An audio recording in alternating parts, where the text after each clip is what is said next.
All right, so get ready because today we are going to deep dive into one of the wildest stories. Honestly, this one is crazy. Yeah, this is a big one. We are talking about hundreds of people who took out these huge loans in Kuwait. Right. And then they just vanished. It's like they disappear. Yeah, just poof, gone. And they left behind a ton of debt, like a ridiculous amount. DH 303 million. I know, DH 303 million, that's like, what, 700 crore rupees? Something like that, yeah. Just to give you an idea of the scale of this thing, we're talking 1,425 people, many of them nurses. Yeah, a lot of nurses. Who are seemingly all in on this. I mean, it's like a mass exodus to dodge debt. It's almost like a financial thriller or something. But this is real life. And what's so wild is how organized it all seems. Yeah. It's not like they just disappeared randomly. They moved to all these different places, like very strategically.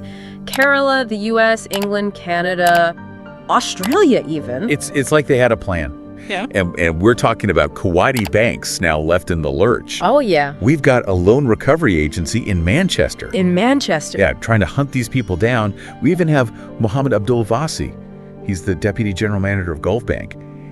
He flew to Kerala himself. Wow. To file a police report. It's unbelievable. How did something this big even happen? Like, they're just huge holes in the system? These loans were taken out mostly between 2020 and 2022, mainly from Gulf Bank in Kuwait. At first, everything was fine. People were making their payments. Right. And then, boom, the payments stopped. That's when the alarm bells started going off, right? Yeah. So banks started looking into it. And that's when they realized, oh, this isn't just a few people. It was massive. A mass exodus. Yeah.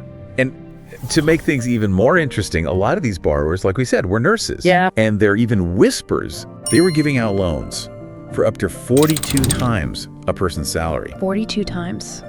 You don't need an NOC, like a no objection certificate, to leave. Oh, really? So once they had the money, basically they were free to go.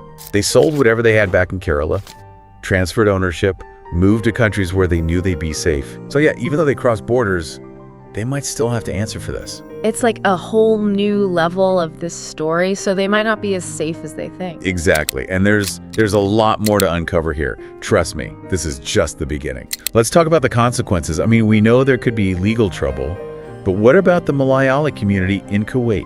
This could have a huge impact. Yeah. I mean, think about it. It's not just the people who took the loans. Right. It's the whole community. The banks might not trust them anymore. So even people who had nothing to do with this, they might suffer too. Yeah, it's not fair.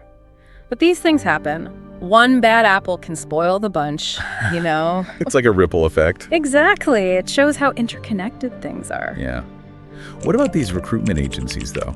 I mean, we talked about exploitation, but how much power did they really have over these nurses? Oh, a lot, probably. Especially for those who really wanted to work abroad. Yeah. They probably painted this amazing picture of Kuwait. Great pay, comfortable life.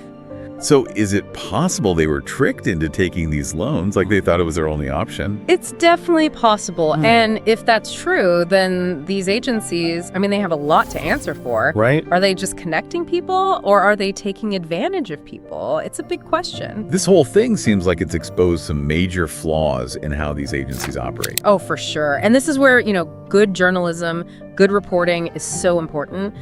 We have to dig deeper, find out the truth. How do these agencies really work? What are their motives? It's all about shedding light on these issues, these systems that might be allowing this to happen. You keep saying things need to be more transparent, more accountable. What would that look like, practically speaking? Well, for one, we need stricter rules for these agencies. Make sure they're giving people accurate information, not overcharging them, and that they have ways to handle complaints fairly. Okay. What about the banks? They have a responsibility here too. They need to be more careful when giving out loans. Especially big loans like these. Exactly. They need to look at more than just a person's salary. Why are they taking the loan? How stable are their finances? Are they likely to stay in Kuwait to pay it back? It's about looking at the whole picture, not just the numbers. Exactly. So it sounds like to prevent this from happening again, we need better rules, stricter checks, and people need to be more informed. Absolutely. And education is huge. We need to give people the tools to understand how this all works. Yeah. Know their rights. So it's not just about catching the bad guys. It's about stopping people from getting into this mess in the first place. Exactly. It's about creating a system that's fair and protects people. We've covered a lot here today. So it sounds like to stop this from happening again, we need tougher rules, better checks and balances, and people need to be more informed. Right. And education is key. Arm people with knowledge. Give them the tools to navigate this whole system, know their rights, make smart choices. So it's not just about punishing the people who messed up. It's about helping others avoid the same mistakes. Exactly. We need a system that protects people. Well, we've covered a lot of ground today. This financial escape, the laws, the ethics, what it all means for everyone. It's been quite a deep dive. It has. And it's amazing how this story, it seems so local, but it really speaks to these global issues. You're right. It shows how interconnected we all are. People, money, ideas, everything just moving across borders so easily. It's a reminder that what we do, even if we think it's small, it can have a huge impact on people far away. What a powerful thought. Well, that's all the time we have for today. Thank you for joining us for this deep dive. It's been a pleasure. And to our listeners, thank you for tuning in. We hope you found this conversation insightful and, well, maybe a little unsettling.